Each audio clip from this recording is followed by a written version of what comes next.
C'est la première séance de notre séminaire pour la 5e année consécutive, Les Voies de la création, qu'on co-anime avec un collègue Jean-Michel Duvès et qui est lié entre autres au Master 2 et au parcours de Master psychologique et médiation, psychologie clinique et médiation thérapeutique par l'art.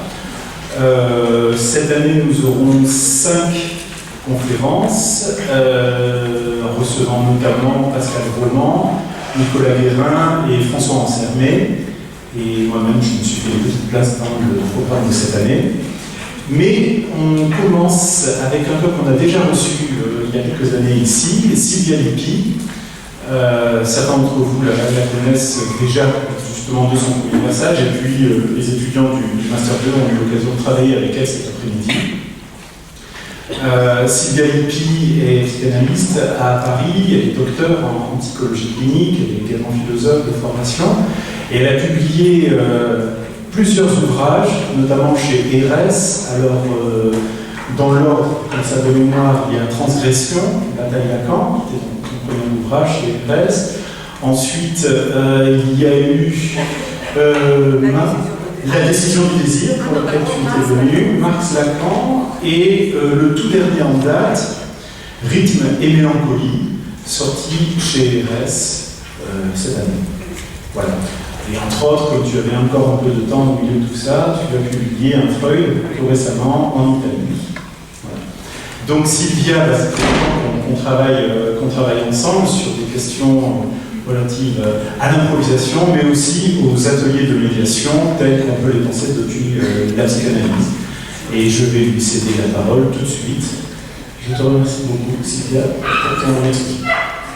Merci à toi, Frédéric, merci à Jean-Michel de m'avoir permis de présenter devant vous mes livres, mes livres. Et il est vrai que j'attendais de les présenter ici à Nice, parce que ce livre a vraiment une raison particulière d'être présenté ici. Il existe aussi grâce à ces deux amis, collègues, qui sont notamment Frédéric Vinon et Jean-Michel Duvès. Alors, d'abord, Jean-Michel Duvès, qui était dans le jury de thèse, et la partie rythme mélancolie était une partie de ma thèse. Et il est vrai que Jean-Michel Duvès m'a encouragé à soutenir cette partie-là, la publier. Donc il y a eu d'abord des articles, toujours révisionnés par Jean-Michel. Il m'a conseillé d'approfondir certaines parties, plutôt que d'autres, etc., etc. Donc il est vrai que quand le livre est sorti, je me sens vraiment très redevable à lui, qui est à l'origine, disons, de cette passion, de cette approche clinique qui est le rythme. Et pour ce qui concerne Frédéric Vinon, on a fait pendant presque 2 ans, on a travaillé sur l'improvisation avec des musiciens de jazz. Donc l'improvisation aussi a une partie très importante dans les livres. Et il est vrai que j'ai pu un peu consolider mes intuitions. Au début étaient, disons, des intuitions, c'est-à-dire l'importance du rythme dans la direction de la cure. Et il est vrai que grâce aussi à, d'ailleurs il y a aussi un chapitre qui s'appelle Les coups bas à la mesure, et c'est vraiment une idée de Frédéric que j'ai pris et j'ai un peu développé à ma façon. Mais c'est à la base, je le dis, c'est une idée de Frédéric par rapport à la question du fantasme. Donc c'est vrai que voilà, parler ici devant vous et devant ce public, c'est vraiment pour moi un joie incroyable et vraiment un honneur. Et voilà, je me permets de vous remercier infiniment pour tout ça. Voilà. Donc, venons au livre et à son sujet qui est, disons, je vous parlais du livre aussi parce que ça me paraît, comment dire, un accord un peu avec ce que vous avez, ce que vous proposez dans votre séminaire. Donc, l'idée, c'est un cas, une patiente que j'ai vue dans un centre de crise. Une patiente qui était en état maniaque, donc disons mélancolique, comme structure, je l'ai bien fait. Et pour moi, c'était très difficile d'entamer une sorte de direction de cure, comme c'était l'habitude de faire avec les autres patients, même psychotiques. Mais disons, dans ces cas-là, il y a l'état maniaque, c'est-à-dire une parole influente, fuite des idées, impossibilité de capitonner la phrase, comme dirait Lacan, impossibilité de rentrer dans une sorte d'intersubjectivité, des dialogues avec moi. Donc voilà, la parole ou ma présence était comme disparue, elle était tout le temps en train de disparaître. Donc je ne savais pas trop comment faire. Il est vrai que tous les services, l'attitude générale était celle d'essayer de la bloquer, de la calmer, de l'empêcher un peu de parler, ce qui était assez compréhensible, mais disons, ça ne changeait pas par rapport à son état d'agitation totale et aussi en traitant tout au moment où il faisait des lettres, où il avait des problématiques à la maison, etc.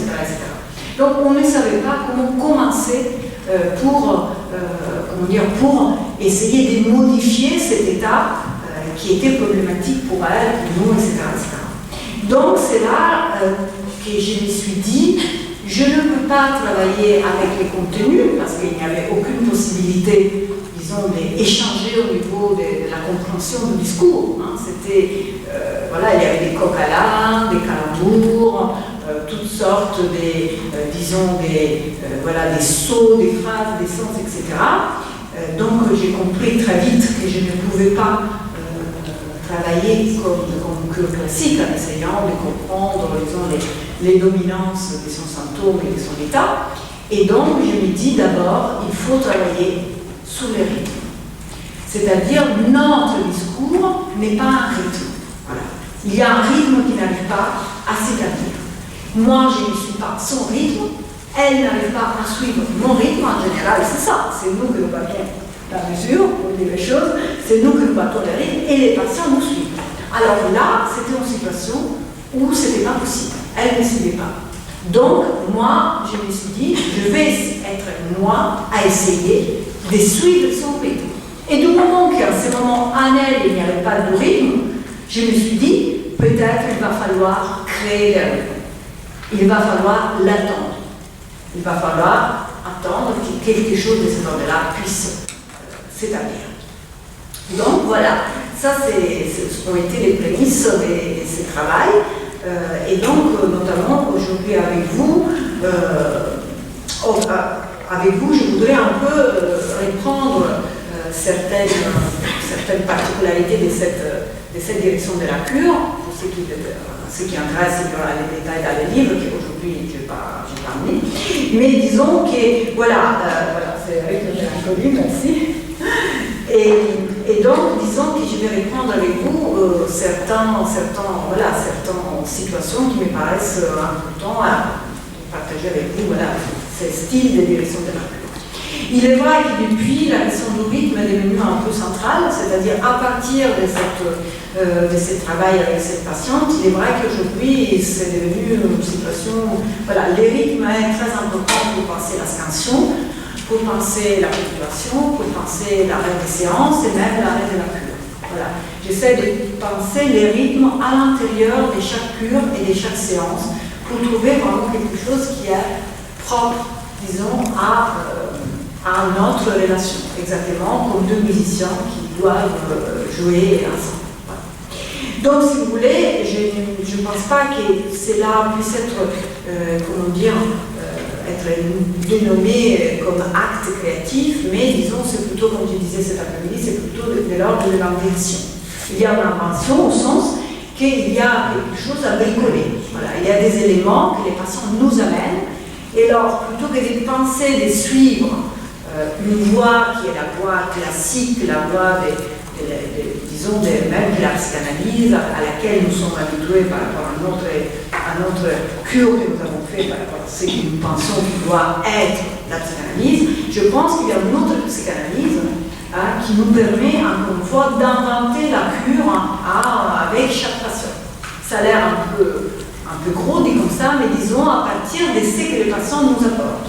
On n'est pas obligé, c'est la loi de la psychanalyse qui en loi, est, je crois, celle d'inventer la cure en fonction des situations très précises. Et à chaque fois, il y a des éléments qu'on peut reprendre et des éléments qui, en revanche, sont nouveaux et que nous devons, encore une fois, être prêts à accepter lors de la cure spécifique.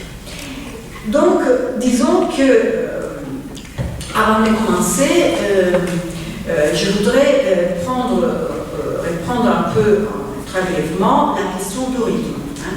Qu'est-ce que j'entends, qu'est-ce que nous entendons quand nous parlons des rythmes de la nature? Alors, il y a évidemment beaucoup de philosophes, beaucoup de psychanalystes aussi, qui se sont intéressés à la question du rythme. Je vous envoie aux œuvres de Platon, d'Aristote, Maldinet, Abraham, Hermann, Mésonique, Benveniste et bien d'autres.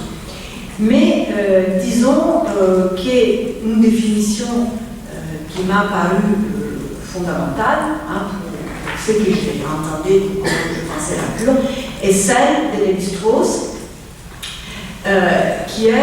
qui dit « La notion de rythme recouvre la série de permutations permises pour que l'ensemble forme un système. » Donc, ce qui me paraissait fondamental, c'était l'idée des séries de permutations, donc des variations, mais d'une façon qui est un système, pas des permutations, disons, un peu individuelles, comment dire, indépendantes de l'autre, mais non, d'une façon avec laquelle les permutations peuvent être liées entre elles et former un système, une structure.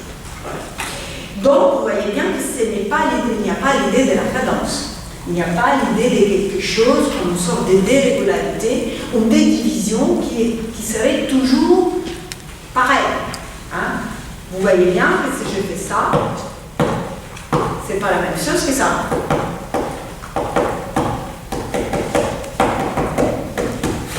Vous voyez? Voilà. La première, c'était l'idée, ça renvoie à l'idée de cadence, donc une rythmicité qui est toujours pareille, et l'autre, ça renvoie à cette idée de variation. Donc il n'y a pas, ce n'est pas les alternances qui nous intéressent, mais ce sont les permutations, des variations libres, hein, qui permettent aussi l'unité du système. Et nous verrons après que ces variations libres et reprises dans une certaine unité sont aussi les principes de rythme dans les free jazz, hein, comme nous le verrons. Parce que, évidemment, quand je pensais les rythmes qui nous manquaient dans notre, disons, rapport, dans notre relation transférentielle, en même temps, j'ai pensé à une forme musicale qui a été pendant des années, voilà, qui m'a accompagnée pendant des années, qui m'a toujours intéressée, qui est le free jazz. C'est après, si on aura le temps, avec peut-être un iPhone, on pourra écouter un morceau. Et le free jazz, c'était, je ne sais pas si certains d'entre vous les connaissent, c'était très à vogue dans les années 70. C'est une forme très particulière des jazz, parce qu'il a la caractéristique de ne pas jouer sur un tempo, hein, c'est-à-dire une vitesse établie pour tous les musiciens. Je prémisse, ce n'est pas forcément, il peut y avoir du free jazz où il y a aussi du tempo, hein, évidemment, mais disons que ce qu'il a rendu aussi spécial dans les panoramas du jazz, c'est évidemment le fait qu'il y ait vraiment des tempos, les musiciens jouent souvent avec des tempos différents.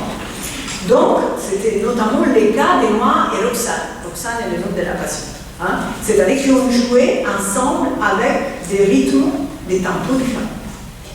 Et donc, si vous voulez, dans cette musique, ce qui est aussi caractéristique, donc les tempos sont différents, les musiciens, mais en même temps, les musiciens jouent ensemble. Voilà. Il y a une complète communion, hein, comme diraient les titres du premier disque des free jazz, c'est-à-dire qu'il y a une communion complète, c'est-à-dire qu'il y a un rapport, il y a une relation, il y a une unité, disons, parmi les exposants, parmi les musiciens du groupe, qui est évidemment un peu mystérieuse. C'est-à-dire, qu'est-ce qui fait que les musiciens jouent ensemble et que leur style n'est pas simplement de la cacophonie. Voilà.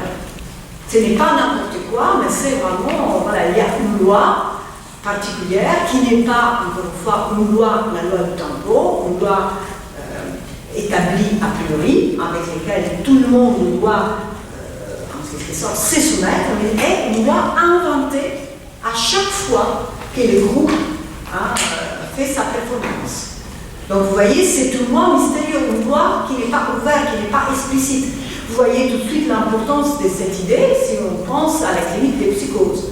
Est-ce que dans la psychose, il peut y avoir une loi qui fait tenir les sujets, qui ne soit pas la loi du non-père, qui ne soit pas cette loi, encore une fois, établie, disons, qui est propre à la, disons, à la structure névrotique. La loi du non-père, vous savez très bien, l'idée qu'il y a un édipe qui vient réguler les affaires, qu'il y a une position paternelle, une figure paternelle, capable, encore une fois, dérégler les désirs du sujet. Alors que dans la psychose, quand on parle de forclusion du non-père, qui n'est pas du tout une déficience, qui n'est pas du tout un déficit, moi je dirais bien, mais c'est simplement quelque chose qui nous impose de penser une autre loi pour diriger la cure. Vous voyez, il ne s'agit pas d'imposer au psychotype la loi du non-père, qui c'est quelque chose qui est différent, qui ne peut pas marcher pour lui parce qu'elle est propre à notre structure, mais il s'agit de penser une autre loi, et probablement d'une loi qui c'est le sujet lui-même qui nous propose et à laquelle nous nous adaptons et nous la créons en quelque sorte pour revenir au titre de notre lumière avec lui. Comment créer la loi, disons, dans des structures qui ne sont pas dominées par la loi de notre père, par l'éthique, par tout ce qui en suit, la castration et tous les phénomènes qui sont un peu, disons, les effets de cette, disons, présence paternelle à partir de cette fonction symbolique particulière. Donc, un autre symbolique, une autre façon de penser les symboliques qui ne passe pas par le père. Vous voyez? Donc, pourquoi j'ai été inspirée fortement par les Fugaz? Parce que les Fugaz me permettaient de penser la possibilité d'une loi qui ne soit pas, dans ce cas précis, la loi du tempo, donc qui soit une possibilité d'une loi autre que celle à laquelle nous sommes habitués. Une loi mystérieuse qu'il fallait essayer de déceler. Et la même chose, la même loi, ça pouvait être quelque chose qui pouvait se rétablir, loi au sens vraiment de structure, loi d'organisation, agencement, pas forcément, encore une fois, il ne faut pas passer la loi transcendante, la loi a priori, une forme de structure, mais quelque chose qui était propre à ces structures. Donc, vous voyez comment les flux jazz ou polyrythmie et polytympie n'empêchent pas l'émergence d'un discours commun entre les musiciens. Elles ne bloquent pas l'inscription d'un rythme. Ma question, donc, si cela est possible la musique, en particulier donc, dans les flux jazz, peut-on faire la même hypothèse dans le cadre de la cure psychanalytique? Si oui, si cela était possible, c'était mon pari, en quoi la forme du free jazz nous permet de penser la conduite de la cure avec un sujet magnifique. Donc, est-ce que ces modèles, c'est évidemment un modèle, une forme d'inspiration, évidemment, est-ce que cela peut être pensé vraiment comme un système qui marche pour la cure, et en particulier pour un sujet magnifique? Donc, ça c'était les paris initiaux. Donc, la patiente, Roxane, qui j'appelais évidemment Roxane, qui fait pas son vrai, elle était connue dans notre service depuis plusieurs années parce qu'elle avait eu des dépressions cycliques. Les diagnostics avaient été sévris, ça faisait plus de doute pour personne, c'était psychose maniaco-dépressive. Donc, je n'utilise pas cette terminologie psychiatrique pour une raison très précise parce que je pense que la structure des bases des patients qui ont cette forme, cette sorte de phénomènes qui présentent ces sortes de phénomènes, c'est-à-dire des moments de renfermement sur soi et des dépressions et des phénomènes d'excitation et de joie et d'exaltation, sont propres en structure que Freud appelle la mélancolie. Et Freud explique qu'il y a simplement certains cas, dans certains cas particuliers, où les sujets peut tenter de tenir face à une situation problématique comme la mélancolie, c'est-à-dire l'absence de désir, suite à un deuil. Il dit que dans certains cas, les sujets se défendent, cherchent de se défendre, ce n'est pas vraiment une tentative de guérison, mais pas de défense, avec la manie. Donc la manie est une tentative une réponse à un état mélancolique. Donc à la base, c'est la mélancolie des problèmes. Et par mélancolie, nous entendons des problèmes d'un deuil, des pertes, ou une perte ou plus perte, qui amènent les sujets dans une situation problématique au point qu'ils n'arrivent plus à vivre, simplement à désirer. Et l'état maniaque, c'est comme un renversement.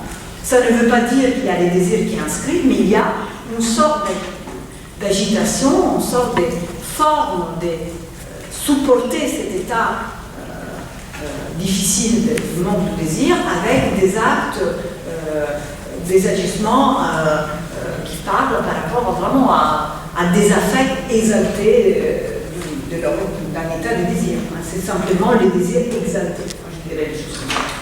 Donc, et encore une fois, ce n'est pas toutes les mélancolies, ils n'ont pas cette forme, cette ressource. Et en même temps, une autre situation importante, je pense qu'ils sont liés comme il faut les textes de Freud de deuil et mélancolie. Ce n'est pas par hasard qu'ils parlent des deuils et de mélancolie. Donc les deuils, c'est distinct de la mélancolie. Les deuils, c'est les cas où, notamment, le travail des séparations et des pertes de l'objet est possible, alors que la mélancolie, c'est l'état où ce travail de séparation n'est pas possible. Raison pour laquelle, encore une fois, nous sommes face à un clinique différentiel. Dans les cas de deuil, nous sommes dans un cas de névrose. Dans l'autre cas, nous sommes dans un cas de psychose. C'est là cliniquement est très facile. Voilà, Généralement, quand il y a un état de perte, d'un être cher, un amoureux, un mort, etc., les patients arrivent à réinvestir souvent d'autres objets. Par exemple, j'ai un cas d'un patient en tête qui avait été abandonné par sa femme et il a pu tout de suite investir dans un restaurant qui venait d'ouvrir, de façon presque miraculeuse, presque maniaque d'une certaine façon, mais les désirs n'étaient pas attaqués sur ce qui était les plus fondamentaux. Ce que Lacan appelle les tripes les plus fondamentales. C'était pas du tout, donc il pouvait quand même remplacer l'objet, en quelque sorte, et les désirs n'étaient pas empêtrés. Dans les cas de la mélancolie, ce n'est pas possible, et notamment la manie est une tentative de tenir en vie ces désirs. Et parfois ça marche, parfois ça ne marche pas, parce que c'est souvent dans des états maniaques que les sujets accomplissent des tentatives de suicide. Donc, encore une fois, il faut être très prudent, il faut faire attention avec cet état, mais encore une fois, si les sujets, c'est toujours là les problèmes, c'est comme dans les délires, si les sujets trouvent cette façon-là pour se soutenir, et nous verrons aussi pourquoi, comment, si nous allons les détruire, si nous allons les bloquer, les sujets n'auront plus rien. Vous voyez? Donc la question est en revanche celle de transformer cet état. Les sujets ont cette intuition, cette invention, ils produisent cette invention et nous allons avec lui essayer de transformer, mais sans, réduire les effets, encore une fois, des suppléances qu'il se crée lui-même. Donc, pour revenir à Rousseau, il avait cet état tout surdéprimé, exubérant, plein d'énergie, elle faisait plein de choses, surexcitée, de bonne humeur, faisait des blagues tout le temps, etc. Elle fait rire tout le monde. Donc, c'est ce qu'on, selon Crépin, on aurait pu considérer comme un état d'hypomaniaque. Vous voyez, c'était pas encore l'état maniaque. Il y avait encore quand même une présence. Elle venait à ces séances, il y avait encore une présence de sujet sur cette forme. Elle venait à ces séances, elle venait tout le temps, elle rencontrait toutes les autres personnes, etc. Elle n'était pas dans une sorte d'exclusion totale de la relation. Donc, en même temps, j'avais commencé déjà à la suivre, mais encore une fois, comme je vous ai dit tout à l'heure, c'était impossible de suivre les films de Rousseau. Il n'y avait aucune histoire qui pouvait s'établir. Ce n'était pas possible de comprendre ce qui s'était passé, etc. Et l'histoire, c'est quelque chose que j'ai pu construire après, évidemment, quand l'état maniaque est passé, et qu'on a pu établir un rythme. J'entends déjà la situation où, au final, on a pu établir un rythme. Et je découvre son histoire, hein, d'où pour moi la confirmation après coup qu'elle était vraiment un sujet mélancolique. Donc un jour des fêtes, je découvre cette même qui m'a aidé après, qui est là, qui est son dernier amoureux, qui était le père de son dernier enfant. Il avait 4 enfants et ils étaient tous en train de fêter, disons, la petit anniversaire aux quelques mois, je pense, de naissance du plus petit. Et ce jeune homme, parce qu'il d'ailleurs était beaucoup plus jeune qu'elle, il essaye de tuer tout le monde. Il fait un massacre, voilà, il essaye, parce qu'il n'arrive pas, il arrive à les bloquer, les enfants plus grands, il arrive à les bloquer, il y a les voisins, les pompiers, la police qui vont arriver. Donc il enlève les enfants de Roxane et son amoureux, il est mis en hôpital psychiatrique où il était aussi avant. Elle avait connu, à l'époque, il avait un très bon travail, elle n'était pas du tout dans la psychiatrie. Et c'est elle qui travaillait, lui il était plutôt l'homme de la maison, mais il s'occupait très bien de mes enfants et voilà, il avait quand même, il était suivi en psychiatrie pour drogue et aussi théoriquement il était diagnostiqué schizophrène. Donc dans cette tentative de massacre, Roxane, elle ne décompense pas. C'est-à-dire, elle assume tout, elle arrive à continuer le travail, elle essaie de pouvoir prendre ses enfants chez elle, et tout le temps, elle est dans cette situation un peu difficile parce que lui demande sans cesse de revenir à la maison. Elle essaie de ne pas les voir, jusqu'à quand il sort de l'hôpital psychiatrique, il lui demande, il la rencontre, il lui demande de venir à la maison, mais elle avait peur, elle, qu'il l'auront repris après les enfants, donc elle refuse. Et après, lui, il meurt, il se suicide, avec des médicaments, de l'alcool, etc., etc. Tout de suite après. Et c'est là que Roxane décompense. Donc vous voyez, ça c'est un point à mon avis assez important en clinique, hein, pour voir que ce n'est pas, disons, les traumas qu'elle a subis qui l'a fait décompenser, mais la perte. Voilà. La perte qui entraîne évidemment une culpabilité assez délirante. Souvent dans la mélancolie, la culpabilité n'est pas la culpabilité de la neurose, évidemment en particulier dans la neurose obsessionnelle, qui est une culpabilité qui soutient le sujet en quelque sorte. Si je suis coupable, en quelque sorte, j'ai pu réaliser mon désir. Hein. Si je suis coupable, je peux, en quelque sorte, j'ai pu le perdre, toujours dans un point de vue oedipien. Et si je suis coupable, j'ai une bonne raison pour l'être. Donc, je dois avoir quelque chose de lié à la question faillible. Alors que là, c'est une culpabilité délirante. Hein.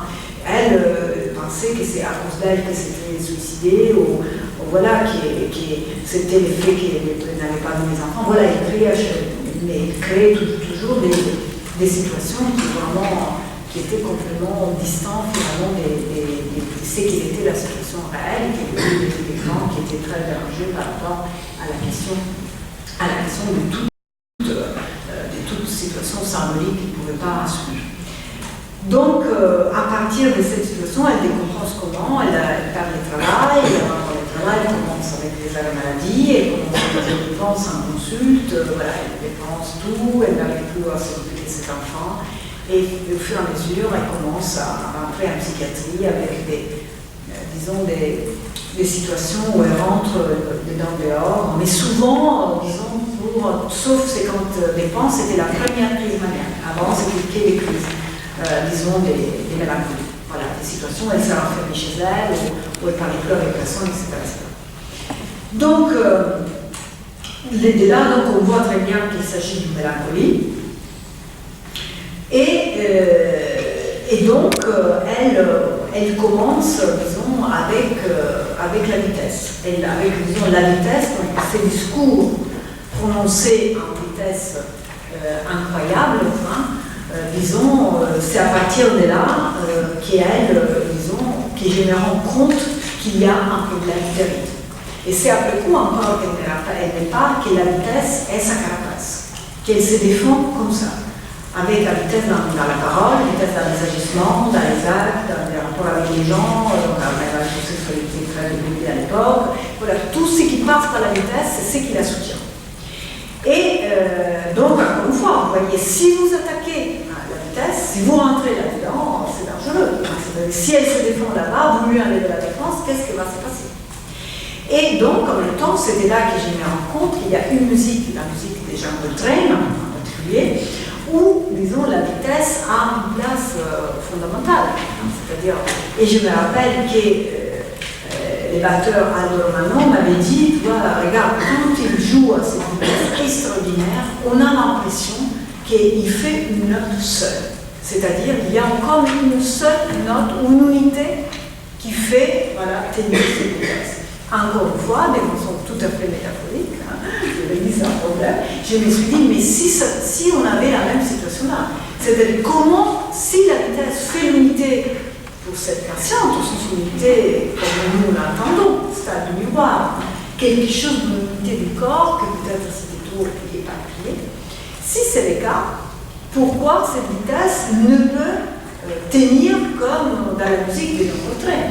Mais la question fondamentale est qu'est-ce qui fait que chez Jean Coltrane tient et alors que dans ma patiente il ne tient pas du tout, hein? Parce qu'encore une fois, elle a ses crises mélancoliques, de temps en temps, la manie parfois était incroyable, mais surtout cette manie lui cassait tout, toute relation sociale. La patiente était complètement isolée, hein? Donc la question, c'est là que vraiment j'ai dit là, c'est une question derrière.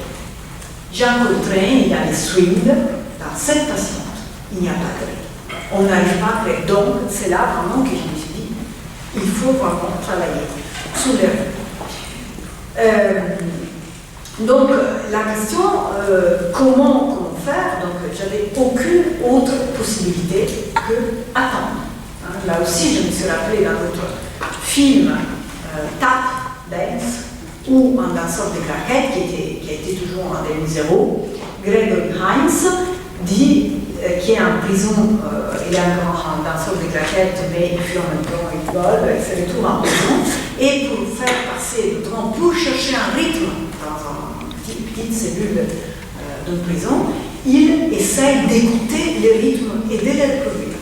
Il écoute par exemple une goutte d'eau qui tombe, et là, à partir de là, il reproduit lui-même avec ses pieds les mêmes rythmes. Et là, il invente, il crée les rythmes. Et Gregory Hines, le personnage dans le film, dit il faut attendre les rythmes. Hein, il faut, et donc là, c'était une autre notion importante, la notion d'attente, donc une attente active, évidemment, mais quelque chose va se produire. Voilà, quelque chose, mais ça, c'est une caractéristique de la cure. Il faut attendre, c'est-à-dire, parfois, le problème, c'est qu'on veut aller trop vite, voilà.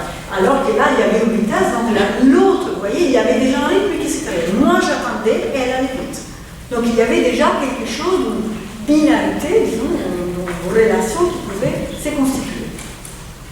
Et donc, à partir de cette attente, encore active, la patiente, finalement, ça a pris beaucoup de temps. Moi, je vous dis, là, évidemment, il ne s'agissait pas de penser des séances courtes. Hein. Moi, je faisais des séances d'1 heure, 1 heure et demie, même plus. Hein. C'est-à-dire, mais encore une fois, c'était des séances variables. Hein. Mais ce n'était pas du tout, heureusement, j'étais dans un service où j'avais la possibilité de pouvoir le faire. Hein. Peut-être ça n'aurait pas été possible. Mais dans cette temporalité-là, quelque chose était en train de se créer. Ma présence était là.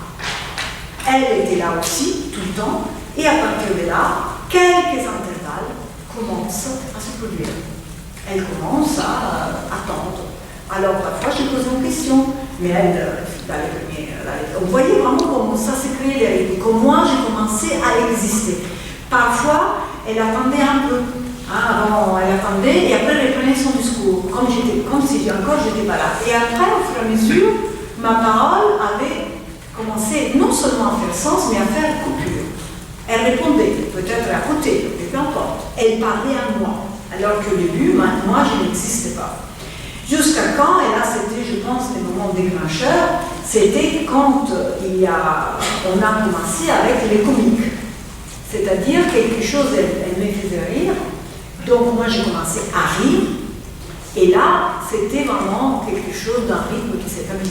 Vous savez, la question de la comicité est très proche, il y a vraiment des règles presque mathématiques pour faire rire. Hein. Donc vous voyez, ce n'était pas encore l'essence, on était très loin. Là, quand je vous raconte ça, j'étais loin de son histoire. On était simplement parole, c'était une parole contre l'autre. C'était, toute la question aussi, c'était presque d'une certaine façon, on peut penser au concept de la réunion de la langue. Parce qu'il n'y avait pas du tout du sens qui s'est créé à cet homme-là. C'est pour ça que j'ai posé une question, elle répondait à côté. Elle disait d'autres choses, mais en même temps, elle me faisait finir parallèlement. Donc il y avait quelque chose qui s'est créé.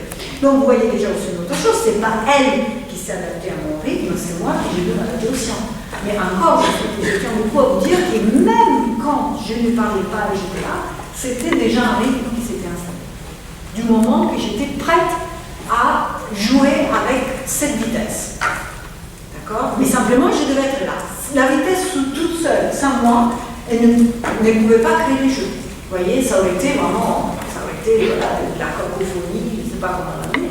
Alors que l'effet que j'étais là, à son rythme, trop forcené au début, mais qui après a pu s'établir, en quelque sorte, là, les rythmes ont pu s'établir. Donc, encore une fois, quelle forme des rythmes a pu s'établir, comment définir notre rythme?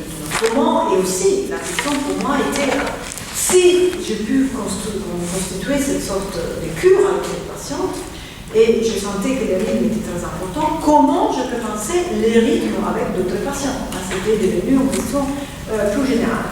Et donc, encore une fois, avec les polymorphismes exacerbés du free jazz, j'ai commencé à penser la question propre au free jazz.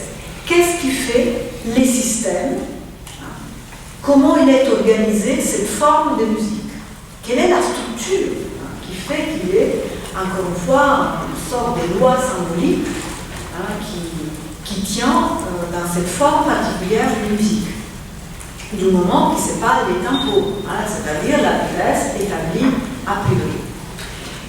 Donc, d'ailleurs, encore une fois, je me suis dit, c'est pas. Il y a du rythme dans le free jazz. Anthony Brax, on dit, même si c'est difficile à trouver, en quelque sorte, il y a ça swing. Le free jazz, il y a du swing. Mais qu'est-ce qui fait encore la complète communion, la collective improvisation dans cette forme de musique? D'abord, il y a plusieurs hypothèses. Et moi, j'y suis allée vraiment aller chercher un peu entre les musiciens qu'ils ont toujours essayé d'expliquer qu'est-ce qui faisait l'unité dans cette forme musicale. Alors déjà, il y a comment les Charles qui ont écrit un magnifique livre qui s'appelle Free Jazz Black Power.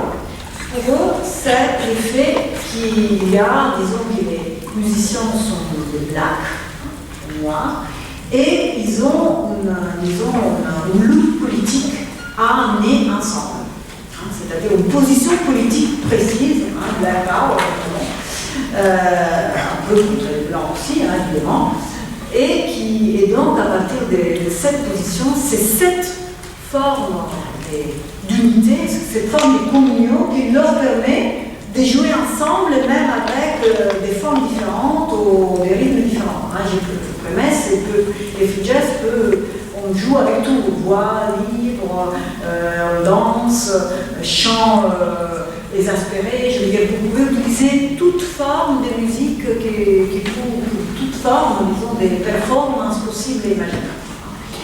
Et donc, disons, pour comment les Charles, ça serait notamment la Black Power. Alors que pour, par exemple, Perec, c'est la communion mystique. L'effet qu'il y ait une sorte de transe, en quelque sorte, unie par la drogue, par une certaine forme d'expression musicale, ces musiciens quand ils jouaient ensemble, et qui leur permettait notamment de créer ces chefs-d'œuvre à partir d'une situation mystique particulière des trans. Après, Enrico Rava, qui est un trompettiste de renommée italien, qui aussi en Italie était très très à la mode des free jazz, je vous rappelle en particulier le free jazz génial de Gato Barbieri, qui est celui qui a fait la musique des derniers tangos à Paris, que si vous entendez, il y a quelques petits morceaux parfois d'un peu de free, il y a un peu de free dans les films. Et Enrico Rava, qui avait évidemment participé à ces courants du jazz, lui dit que c'était qu'on était tous communistes. C'est-à-dire, voilà. Et remarquez bien qu'ils sont toutes, jusqu'à là, des raisons extérieures à la musique même. Vous voyez, c'est intéressant. Et en même temps, ça fait la musique, comme s'il y avait un élément. Vous vous rappelez, c'est marrant, aujourd'hui on parlait du vide, dans l'espace des vides dans la structure, qui permettait encore une fois qu'il y ait des permutations et des changements. Et là, c'est quelque chose de cet ordre-là. C'est comme si la musique laisse une place pour quelque chose qui est en dehors du système de la musique même, qui sort du système, qui rentre dans une autre structure. Donc, vous voyez, ça, ce sont les premières, disons, idées qui me paraissaient très convaincantes, mais bon, l'idée qui a été pour moi vraiment fondamentale, qui m'a inspiré, c'est encore une fois Aldo Orano, qui m'a parlé des pronuncia. Lui, il est italien, comme moi, d'origine, et donc la pronuncia, c'est une sorte de prononciation. C'est l'accent. Voilà. L'accent peut être n'importe quoi, encore une fois. C'est très ouvert. Ça peut être un accent par rapport à la langue, ça peut être par rapport à l'instrument, ça peut être simplement une petite variation, encore une fois. Hein. Mais quelque chose, ça peut être voilà, une intonation particulière, ce qui fait qu'on trouve une certaine intonation dans la performance qui fait qu'on peut jouer ensemble et qu'on crée de l'art. Bon, mon but, ce n'était pas de créer de l'art, vous voyez, il n'y a rien de créatif de ce point-là. Mais c'était, encore une fois, de trouver un accent particulier dans notre communication qui permettait, encore une fois, qu'on puisse swinguer à l'intérieur de la pub. Et voilà, donc, quand je dis l'accent, moi je pense que l'aspect ironique et du comique, hein, on rigolait beaucoup, mais vraiment, parce que ça faisait vraiment des jeux de mots et inventer des mots qui faisaient vraiment rire. Je pense que là, il y a eu cet accent, comment moi aussi je la faisais rire par la suite, donc il y a eu une pronuncia, on a eu la même pronuncia par rapport à cette particularité. Il n'y a pas eu rien, notamment en rapport avec mon étrangeté en tant qu'italienne, mais je pense qu'il y avait deux formes d'étrangeté d'une certaine façon à la langue.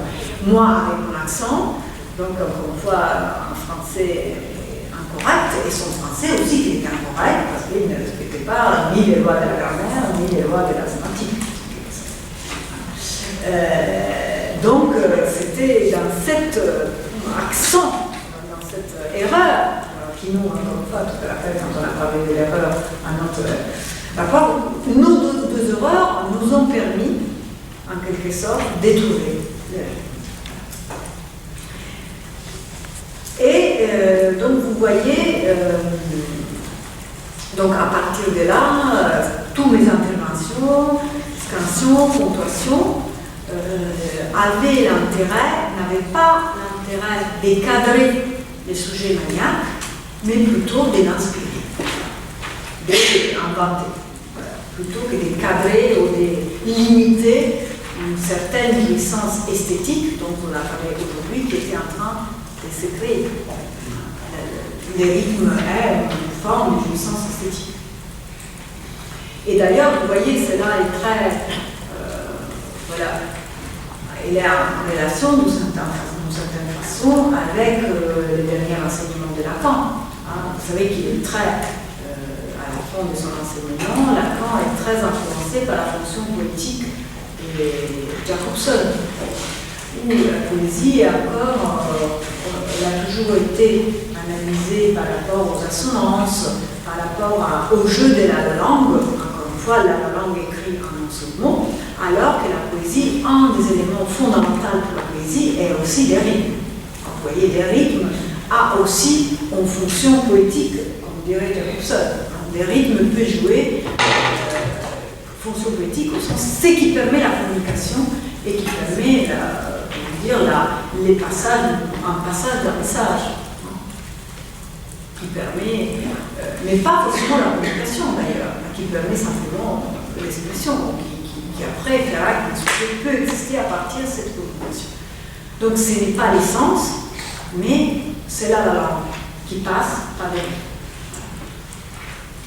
Donc, encore une fois, je n'ai pas mis des barrières, des limites, des cadences. Lorsqu'il se faisait fluent, je ne lui ai pas donné de direction, je ne lui ai pas donné des contenants, j'ai attendu. Donc, vous voyez, ça, c'est ce que je pourrais, essayer de communiquer avec vous, cet aspect notamment des travail qui c'était l'attente. C'était comment travailler l'attente. Qu'est-ce que ça veut dire attendre en psychanalyse et comment l'attente a une fonction dans la cure. Plutôt que l'agir, vous voyez, l'agir, penser, les cadrer, les bloquer, etc. Donc c'est le rythme qui a pu se mettre en place, c'est évident, c'est un rythme qui n'est pas un tempo régulier, constant, repérable, c'était même parfois impossible à repérer, mais on peut le rythmer en dehors d'un temps de base. Et donc les rythmes dans les free jazz, et c'est le rythme qui m'a servi pour m'inspirer dans la direction de la cure, n'est pas le rythme souffle de Mendine, ni quelque chose de l'ordre d'une alternance entre les lui et les nôtres, donc pas nourri, encore une fois dans l'ouvrage Création et schizophrénie. Il parle de cette alternance. Moi je dirais que ce n'est pas forcément une alternance, ça pouvait ne pas être une alternance, mais c'était quand même la présence, c'était quand même deux présences, ça c'est sûr. Mais encore une fois, c'est cette conception de rythme de Lévi-Strauss comme série de permutations. Comme un paradoxe, comme si la multiplicité faisait système. Donc le sujet a fait signe à un certain moment, il est apparu, et en même temps que la présence de l'interlocuteur. Vous voyez, j'apparais en même temps que les sujets apparaissent. Les sujets, j'entends même tout simplement les sujets de la conscience, c'est-à-dire celui qui pouvait en quelque sorte travailler son fantasme ou travailler aussi ses jeux de mots exactement comme on pouvait le faire. Simplement, il ne travaillait pas pour chercher un sens, mais pour créer encore des flous et des formes nouvelles du discours, simplement. Ça n'a jamais été la recherche d'un sens caché. Mais c'était plutôt une interprétation infinie de ce qui arrivait, mais c'était vraiment rechercher de nouvelles formes du discours. C'était ça qui l'intéressait. Compris quand elle essayait de s'approprier de son histoire. Quand elle parlait de son histoire était là, encore une fois, pour créer une fiction. C'était une invention. Elle avait inventé une histoire par rapport à son vécu. Vous voyez, ça c'est aussi très important. C'est pas, encore une fois, l'histoire elle-même, c'est pas le fait qu'il a pu dire la vérité de son histoire, mais c'est le fait qu'il a pu créer des voix vraies ou pas vraies, c'était pas notre façon. C'était une autre invention. De l'invention du rythme, elle est passée à l'invention de son histoire. Ça, c'est je pense que c'est très important dans la clinique des psychoses. Penser l'histoire comme une invention. Vraiment, une réaction ex novo, parce qu'il n'y a pas, encore une fois, la question édipienne n'est pas obtenue là. Il n'y a pas beaucoup d'interprétation, il n'y a pas beaucoup de revenir sur cette histoire. En ce sens, je dirais que l'histoire édipienne est beaucoup moins fictionnelle, inventive que les autres histoires. Donc, vous savez, Deleuze l'a dit de toutes les formes. Les délires, on l'a dit aujourd'hui, c'est sous le monde, sous les éléments sociaux, sous les races, sous les populations, sous les migrations, etc. Donc, à partir de là, même sa propre histoire, souvent on peut rentrer à partir de ces formes-là. Voilà. Donc, pour les psychotiques, je dirais en général, pour terminer, ce rythme n'est pas un temps retrouvé. Vous voyez, rien est vectorisé vers le passé. Ça aussi, pour moi, était très important de penser après aussi ma cure avec la névrose. Penser qu'il y a une temporalité complètement déplacée. La psychanalyse, vous demandez à quelqu'un qui ne la connaît pas, il vous dit ah oui, c'est aller en arrière, parfois nos patients arrivent, ils nous disent ah non, il faut venir sous le passé, je n'ai pas compris. Alors que je crois que les temps de la psychanalyse, si ce n'est pas l'immanence, c'est-à-dire vraiment les temps vraiment de la cure, c'est le futur. Il y a quelque chose du futur qui s'ancre dans la présence. Donc, ce n'est pas un temps retrouvé, vectorisé donc vers le passé. L'opération clinique n'est pas de l'ordre de la réparation, mais de la création. Son temps est celui du futur, donné par la force du contingent qui est propre à chaque pays. Voilà, je vous remercie.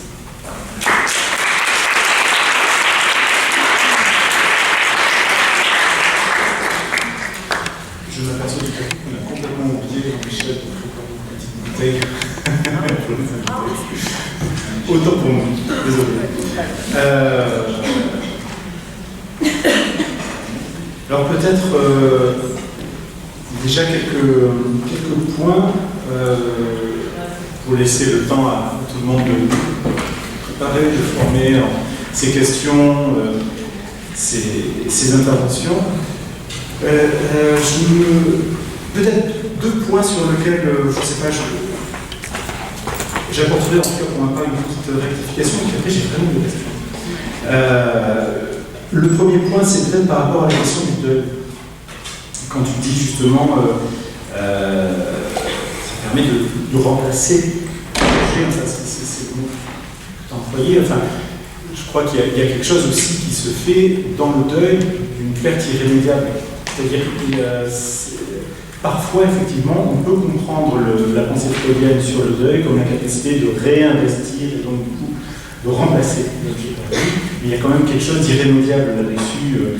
Je pense notamment à Philippe Forest, quelqu'un qui travaille là-dessus, sur la question du deuil, qui bien que écrivant livre après livre, ne cesse justement de pointer ce point irrémédiable sur le fait que le deuil ne se réduit pas à la possibilité de réinvestir ou encore pire, de remplacer. Oui. Il n'y a pas de remplacement, il y a une confrontation à l'irrémédiable. Ça, c'est peut-être le premier point, et la deuxième aussi, puis après on passera aux questions, mais par rapport à ce que tu disais sur tu parlais du rythme et de l'alternance. Ça, je me trompais, mais je ne suis pas sûr que ce soit dans ce sens-là que Luc parle du rythme. Il en parle plutôt comme le rythmos, c'est-à-dire ce qui est en deçà d'une alternance, mais plutôt cette forme en formation, mais qui n'est pas encore cette binarité comme ça, là, pas là, oui, non. Et il me semble qu'il déplace un peu les choses, voilà, du côté de cette forme en formation, de Gestaltung comme ça, mais c'est peut-être pas cette alternance dont tu parles, mais ça c'est vraiment un détail, puisque ton propos est pas trop là, ou peut-être qu'il l'est, parce que, voilà, après j'en viens vraiment à mes questions. Je me demandais, tu as beaucoup insisté sur la question de l'attente, de cette attente-là. Et au fur et à mesure que je t'écoutais, je me posais la question, comment tu penses ton statut transférentiel, le statut transférentiel de cette attente? C'est-à-dire, tu dis, c'est pas... ça ne renvoie pas à ce que Lacan avait pu dire sur le transfert, notamment dans la clinique de la névrose, qui serait l'analyste est déjà là. Et à un moment, il parle justement de où est l'analyste et quand est-ce que ça commence. En fait, l'analyse a déjà commencé. Il est déjà là, c'est-à-dire qu'il est déjà là. En gros, il doit rejoindre une place qui est déjà là. Voilà. Et donc, c'est cette place qui va petit à petit dégager comme celle de l'OGA. Mais il y a ce passage de d'abord la gamma, et puis éventuellement cette route vers l'OGA. Mais ça c'est presque ce que tu présentes comme étant cette vectorisation par le passé, quoi. Tandis que toi, tu parles d'autre chose. C'est-à-dire ton attente, c'est pas une attente de l'objet déjà là. C'est autre chose dont tu parles, et c'est pour ça que je me disais que ça pourrait être intéressant justement d'essayer de préciser ça, c'est-à-dire quel est le statut transférentiel de cette attente et de ta position. Parce que tu te dis, voilà, quand le rythme s'est créé, j'ai commencé à exister, et puis ma parole faisait coupure, c'est-à-dire que la coupure n'est pas là, et elle a pu advenir au fur et à mesure. Donc, comment penser ton statut transférentiel dans cette attente. C'est quand même quelque chose de spécial. Si c'est pas déjà là, alors du coup c'est vrai. Et peut-être, enfin j'ai deux autres questions, je ne sais pas si oui, enfin, je te l'ai dit, et puis tu saisis de celles que tu souhaites. Quand justement tu associes ensuite sur la question de la prononologie, l'accent, l'intonation particulière, et puis après tu as dit, voilà, il y a fait, on a eu la même prononcia, c'est-à-dire que tu as parlé de deux formes d'étrangeté à la langue, deux formes différentes, mais qui faisaient que deux étrangetés à la langue en quelque sorte se faisaient résonance, quoi, pour employer un mot qui est souvent utilisé ici à Nice. Je me demandais quand même, est-ce que la question du style ne pourrait pas être aussi équivalente à ce que tu appelles prononcias? Et je pensais vraiment au style au sens de Deleuze, quand il parle de Kafka ou de Gerasimenko, dans le sens où il s'agit d'être étranger à sa propre langue et de faire entendre une étrangeté dans la langue elle-même, ce qui est un peu la question de la clinique mineure, enfin de l'art mineur, ou on pourrait dire d'une clinique mineure, c'est-à-dire entendre l'étrangeté dans la formulation elle-même. Et j'ai l'impression que ce que tu disais, c'est quand tu disais on a deux formes d'étrangeté qui se sont rencontrées, c'est en quelque sorte deux styles qui ont à un moment, comme ça, qui se sont rencontrés pour faire un peu de clinique. Voilà. Sauf que probablement que le style de l'analyste n'est peut-être pas identique à celui de l'analysant, ou peut-être oui, je ne sais pas, mais est-ce que voilà, relire ta question de la prononcia au travers du style, et notamment tel que Deleuze en parle, je sais que c'est un auteur que tu connais, est-ce que c'est quelque chose qui te parle ou pas? C'est-à-dire permettre finalement justement de repérer que dans cette rythmicité, c'est aussi finalement la question du style qui est en attente, oui, qui peut-être demande à être rencontrée par le biais de notre style. Moi, je dirais qu'il y a toujours quelque chose. Pour qu'il y ait du rythme, il faut qu'il y ait quelque chose qui n'y est pas. C'est-à-dire, il faut qu'il y ait quelque chose qui vient un peu avant, qui soit un peu en retard. Donc, moi, je dirais que le style est la façon avec laquelle on s'écarte de la ligne principale. Tu vois, dans ce sens-là. Donc, il y a une ligne principale et après, on s'écarte de celle-là. Et il faut que les deux écarts marchent ensemble. Il y a deux écarts. Moi, j'aime bien parler d'écarts, mais c'est aussi par rapport à...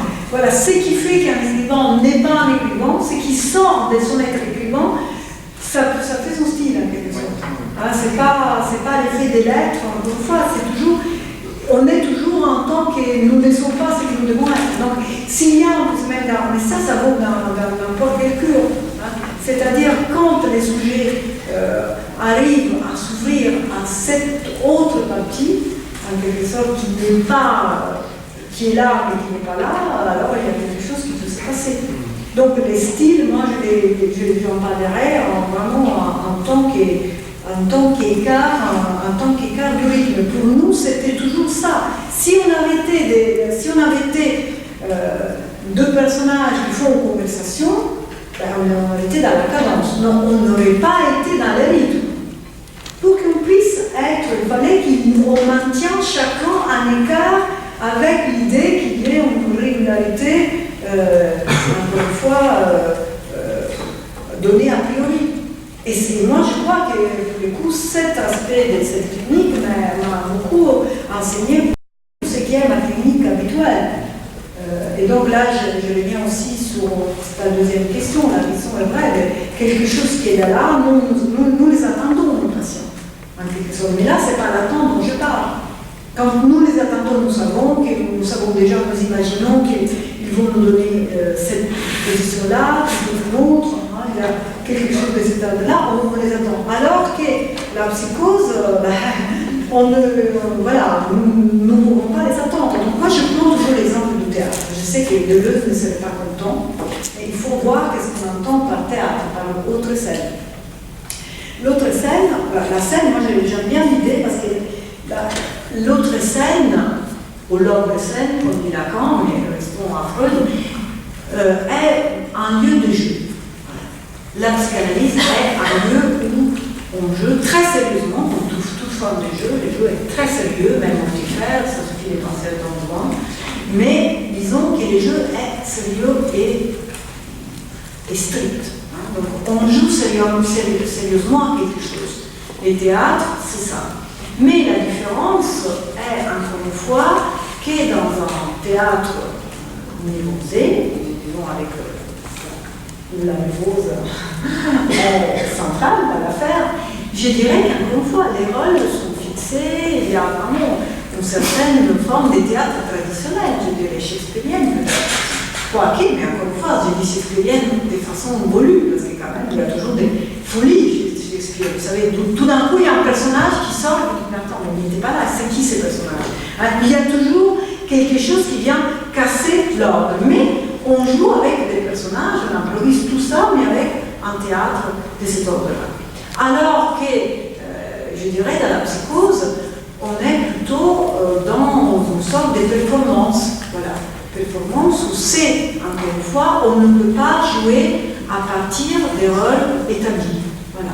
Il y a d'autres, moi je dirais aussi d'autres rôles.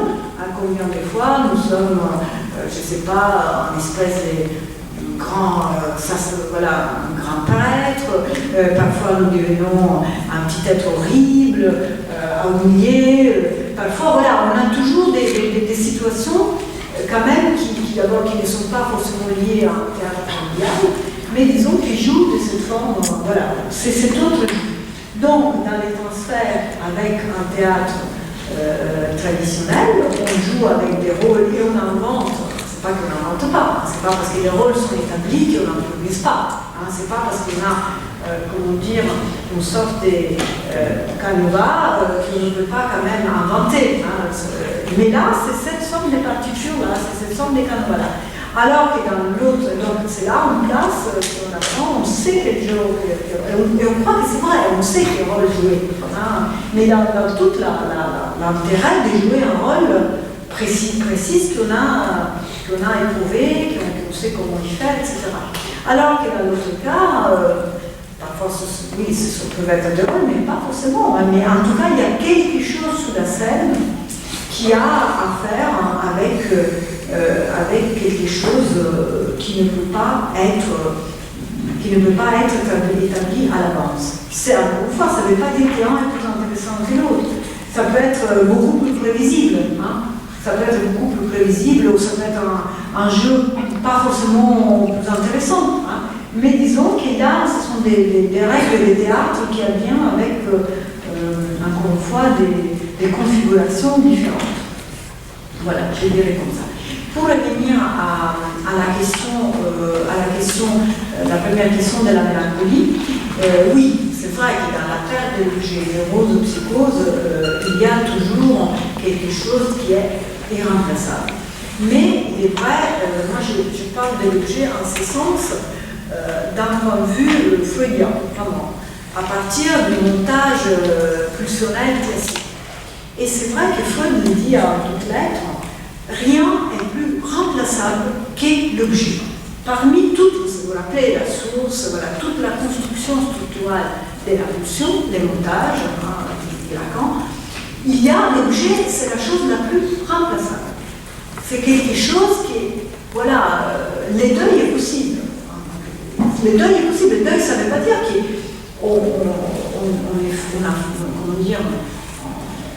ne regarde pas de près quelque chose d'impossible. Mais nous savons que le désir n'est pas attaqué, le désir au sens de la pulsion, vraiment, de la possibilité d'investir, d'inverser, d'être sous la forme active, la grammaire, active, passive, tout ça est possible. L'objet est remplaçable.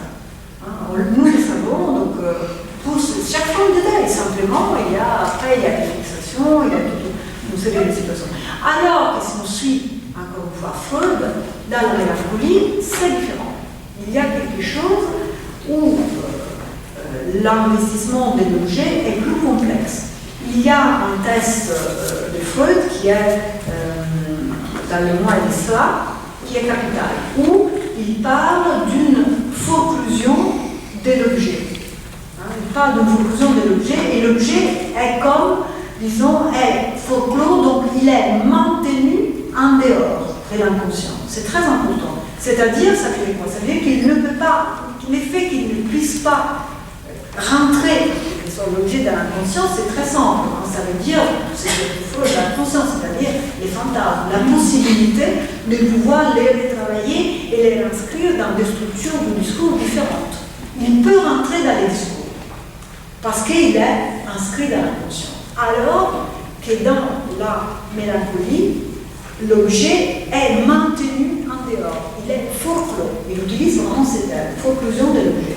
L'objet maintenu en dehors, ça veut dire qu'il y a l'ombre de l'objet sous les moi, donc il y a toujours cette ombre de l'objet, mais qu'il y a possibilité de discours, sauf les créations délirantes. Voilà. Sauf sous la forme de création délirante. Alors là, peut-être il peut y avoir une chose, mais encore une fois, ce n'est pas le travail de l'œil, comme dans l'autre cas. Le travail de l'œil égale fantasme. Hein, c'est-à-dire, d'accord, il est très bien dans les séminaires, dans les séminaires sur les transferts, il dit, dans les derniers chapitres, il dit qu'il faut faire dans un deuil, il faut vraiment reprendre la perte point par point de l'objet, donc il y a toute la question narcissique qui est impliquée, la blessure narcissique qui implique la perte, mais à la fin, quelque chose est possible. Donc les fantasmes, disons, l'objet est inscrit dans le discours. Alors dans l'autre cas, donc vous voyez, hein, ce n'est pas du tout la perte initiale, ça je ne sais pas, hein, je ne prends pas les choses de ce point de vue-là qui est l'objet, les sujets n'ont pas pu se séparer de l'objet principal, c'est-à-dire l'objet primaire, c'est-à-dire la mère, c'est pas du tout ça dont il est question ici. C'est simplement un objet d'investissement qui peut être n'importe lequel. Mais quand il y a une perte, dans la mélancolie, il y a cette présence qui empêche notamment la façon de l'investir. Voilà. Donc, je parlais vraiment d'un point de vue vraiment du désir comme machine. Vous voyez, c'est pas, encore une fois, c'est pas en condition peut-être même déontologique, mais qu'est-ce que c'est la perte? Qu'est-ce que ça veut dire perdre un objet? Qu'est-ce que ça veut dire ne pas pouvoir perdre un objet ou avoir un reste de cette perte? Là, c'est vraiment la possibilité de rentrer dans cette machine désirante qui est la pulsion chez Freud. Donc, je verrai les choses comme ça. Pour ce qui concerne Uri, oui, il est vrai que, oui, probablement, tu as raison, hein, c'est peut-être, moi j'ai mal interprété cette question des alternances. Mais il est vrai qu'il a un peu, disons, son influence un peu heideggerienne, moi je dirais l'être là. Et d'ailleurs, j'en parle d'ailleurs, un être là de l'analyste, et la présence, comme il en parle, aussi avec les dîners, qui a été son lycée maître, très inspiré, j'ai toujours interprété qu'il n'entendait pas trop cette façon de penser la dissonance, le rythme comme dissonance, ou de ramener la question par rapport à cette situation-là. J'ai toujours pensé qu'il entendait vraiment par rapport à une sorte de problématiques temporelles dans la psychose. Voilà. Moi, c'est donc avec la question de la forme, etc.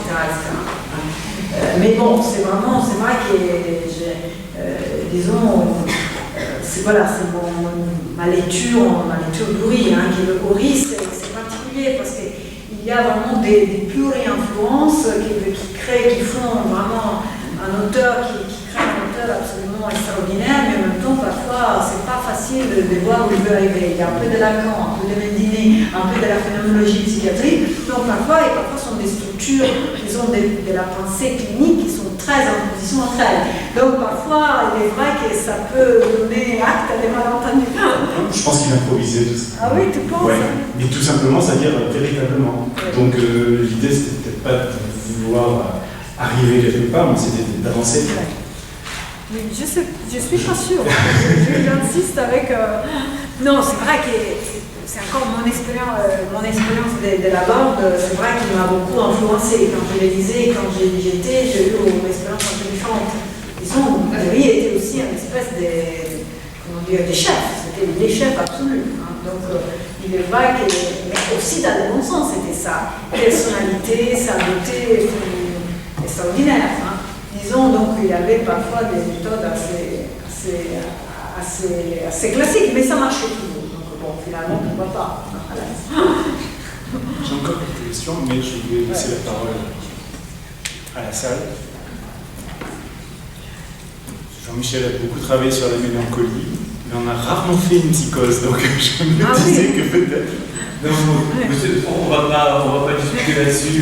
C'est pas très intéressant. On va discuter le travail de Sylvia. Moi, j'ai été très impressionné par ta thèse et j'ai vraiment beaucoup aimé la discuter. Alors, j'aimerais que tu reviennes sur quelque chose que tu as annoncé, mais je pense que tu as un petit peu évité d'y répondre ce soir. Alors, tu réponds à ta thèse, donc tu vas le faire maintenant. C'est que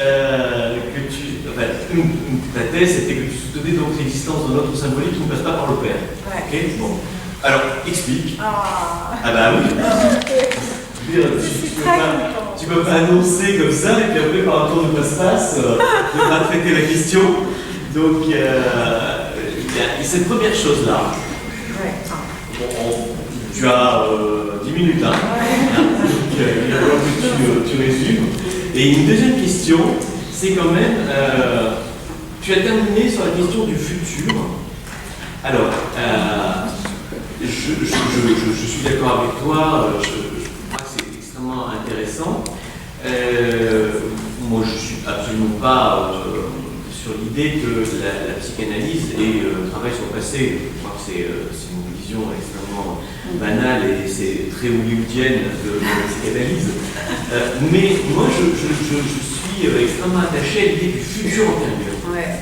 C'est-à-dire que l'idée que propose Lacan du futur antérieur pour rendre compte de la temporalité de la psychanalyse, ça me paraît essentiel. Et même dans ton cas, on voit bien que quand même, in fine, ta patiente, elle en vient à un moment à parler de... Absolument. Voilà. Donc je crois qu'on ne peut pas dire, c'est pas le passé, d'accord, mais c'est pas que le futur non plus. C'est bien dans ce mouvement extrêmement complexe que propose tant du futur antérieur. La semaine dernière, j'étais au Brésil et en fait, j'avais beaucoup de mal à expliquer parce que ça n'existe pas au Brésil, le futur antérieur. Dans le portugais, ça n'existe pas. Ça n'existe pas.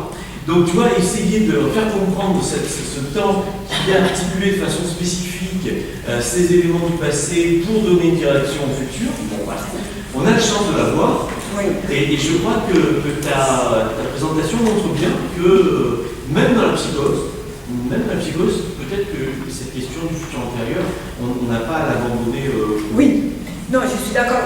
Quand je disais futur, pour moi, c'était l'idée aussi d'une contingence, c'est-à-dire quelque chose qui va arriver. Ouais. Et d'ailleurs, j'ai beaucoup écrit. C'est vrai comment dire, il faut, si on n'attend pas quelque chose, les choses ne vont pas arriver. Voilà. Donc c'est plutôt sous la forme plutôt la position de l'analyste, hein, qui est tout le temps avec cette ouverture, c'est toujours encore une fois les points d'ouverture, l'incomplétude de la structure qui nous permet de, voilà, qu'il y ait quelque chose qui se passe de cet ordre-là. Hein. Mais je suis tout à fait d'accord, et même, je veux dire, même les passés, les passés, c'est aussi, encore une fois, toutes les temporalités, toutes les formes temporelles. D'ailleurs, c'est intéressant que dans les langues, c'est très confus. Tu vois, le futur antérieur en italien, c'est pas comme en français, c'est pas comme en anglais. Chaque forme, vraiment, chaque langue articule les temporalités des verbes de façon différente. Et donc, à partir de là, c'est vrai, on pourrait vraiment penser une forme d'historique ou une forme d'essence qui s'établit à partir de cette situation-là. Et aussi, par exemple, au niveau du futur antérieur, par exemple, il est vrai que dans les cas de Roxane, finalement, c'est vrai, la question de l'historique, finalement, qui s'est créé, ou même tout ce qu'il raconte, finalement, vient de cette connivence.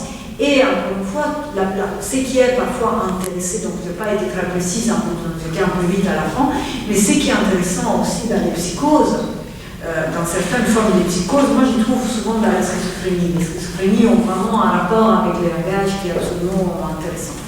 C'est vrai qu'il y a des possibilités possibilité vraiment de parler en déplaçant les temps. Je vais dire en parler au futur. Il y a vraiment des constructions que je les pas sur moi, je les ai marquées sur certains de mes dossiers. Il est vrai qu'il y a des formes très spéciales. Alors parfois, alors là aussi c'est une autre question, parfois cette forme-là complexe au niveau de temporel permet de créer un sens. C'est à partir de cette forme absolument nouvelle qu'on comprend ce qu'il veut dire. On a des impressions, ou alors parfois sont vraiment faites pour empêcher la communication.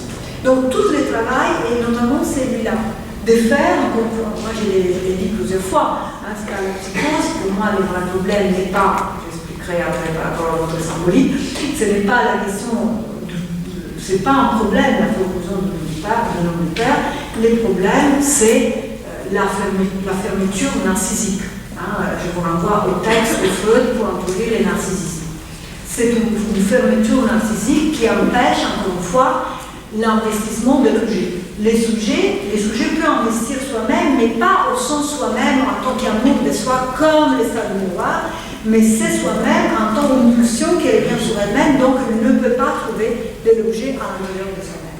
Donc il y a l'autodestruction, il y a toute une série de formes complexes. Et quand la pulsion des morts rencontre le narcissisme, encore une fois, la pulsion des morts n'a rien de dangereux en soi. C'est une pulsion qui a, disons, c'est la question de la jouissance, on tient la jouissance, et après on s'interrompt, et après on relance. C'est finalement, encore une fois, la pulsion des morts détermine les rythmes de toute pulsion.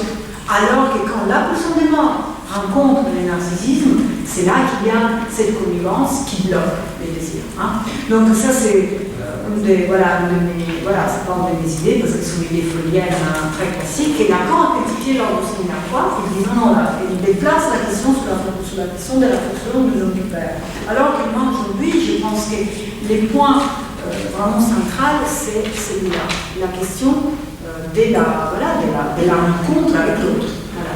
Donc, encore une fois, pour revenir sur la question, les transferts est plutôt d'essayer de les penser sous la forme de créer une relation. Quand on a des patients psychotiques, c'est pas toujours le cas, mais quand on a des patients psychotiques qui sont dans cet renfermement. Donc l'idée est comment on les attend dans une forme, encore une fois, pas, comme tu disais tout à l'heure, vers le passé, n'est pas déjà là, mais il y a quelque chose qui doit se placer. Voilà, il faut vraiment inventer un stratagème. Et pour ce qui concerne les symboliques, bon, c'est assez simple. C'est-à-dire, c'est l'idée qu'il y a Patrice Manillier, qui peut-être expliquerait mieux que moi par rapport à ces thèses de symbolique.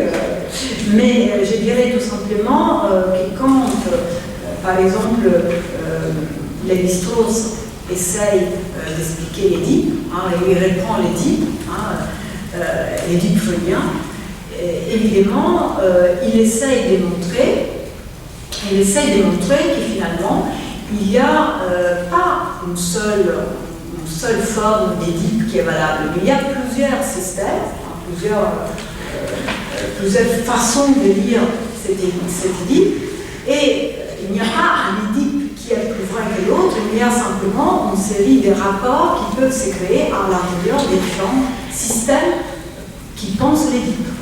Donc il y a à partir de cette situation, cette structure différente, une façon, encore une fois, de penser les relations.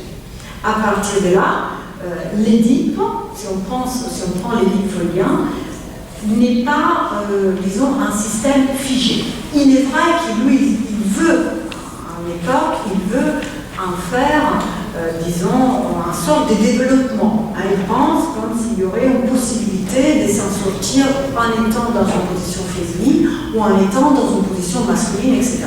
Mais finalement, dans les nouvelles conférences, et même dans les Moïse, que ce sont des textes, il montre encore d'autres formes. Il montre encore des situations, il dit d'abord qu'un Édipe qui fonctionne, qui marche, résolu n'existait pas, c'est dans une des nouvelles conférences sur la psychanalyse. Et donc, vous voyez que lui-même, il met en doute ce qu'il avait cherché de faire, de penser, disons, la normalité à partir d'une façon de régler l'Édipe. Donc, cela nous fait penser à quel point l'Édipe est, disons, une série, encore une fois, des variantes et des constructions qui les patientes nous amènent en séance. Hein, toute une série, encore une fois, toujours variée, infinie encore. Des séries infinies d'y penser, disons, la façon de ces trois éléments de se réunir père enfant, de se réunir entre eux. Hein, réunir donc, à partir de là, Lacan reprend la question et dès la structure, surtout dans les premières années, il y a un test très précis qui est bon, là, ça ne me revient pas, mais disons à partir, surtout dans son premier enseignement, il retient de la structure les côtés, encore une fois, fixes et constantes, comme s'il y avait des lois, qui permettaient de penser la structure en ces termes. Et à partir de là, il considère dans sa lecture édipienne que les noms du père est notamment, disons, la structure fixe de l'Édipe, il pense aussi à un thème à partir de là.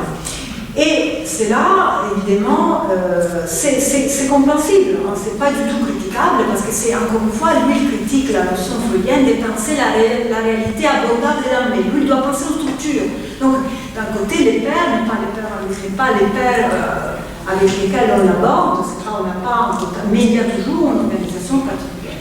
Donc, les pères, les noms du père, et cette structure symbolique. Et donc, à partir de là, il y a ces malentendus, à mon avis, qui courent parmi nous, lacaniens, qu'on identifie les symboliques au nom du Père et à cette, disons, loi inébranlable de la névrose. Focusons du nom du Père, ça veut dire simplement qu'il n'y a pas cette structure principale oedipienne qui vient déterminer les fantasmes, les délires ou les symptômes psychotiques.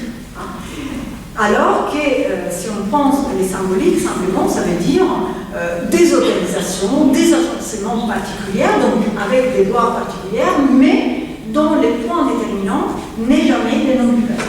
Attention que Lacan, déjà dans les séminaires sur les désirs et son interprétation, il dit qu'il n'y a pas l'autre de l'autre. Donc déjà, il s'éloigne de cette idée d'identification au symbolique, au nom du Père. Exclusivement, évidemment, le nom du Père est une des façons de penser les symboliques, mais ne peut pas être la seule. Il s'éloigne tout de suite, vous voyez, avant les années 60.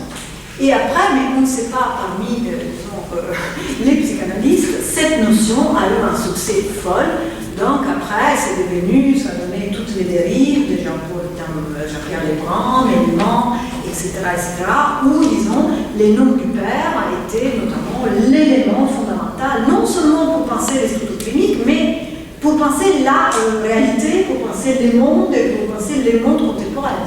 Vous voyez, donc ça devient une règle, disons, mais c'est très loin de l'idée du symbolique tel qu'elle a été exposée par les Strauss et après par les autres structuralistes, qui sont vraiment des façons de, voilà, c'est une façon de penser une organisation. Les symboliques, c'est une organisation, formée par des variantes à l'intérieur d'un système. Voilà.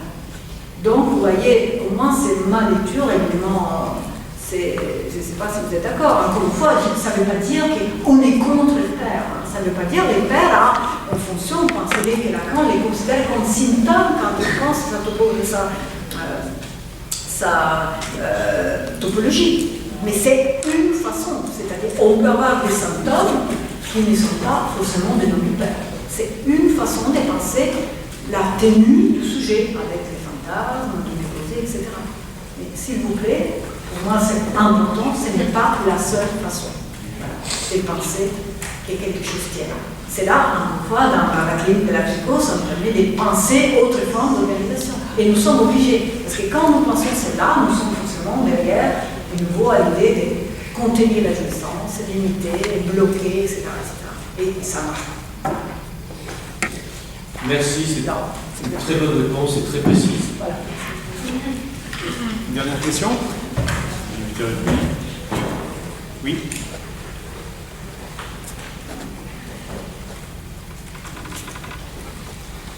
Merci Sylvia. Merci beaucoup.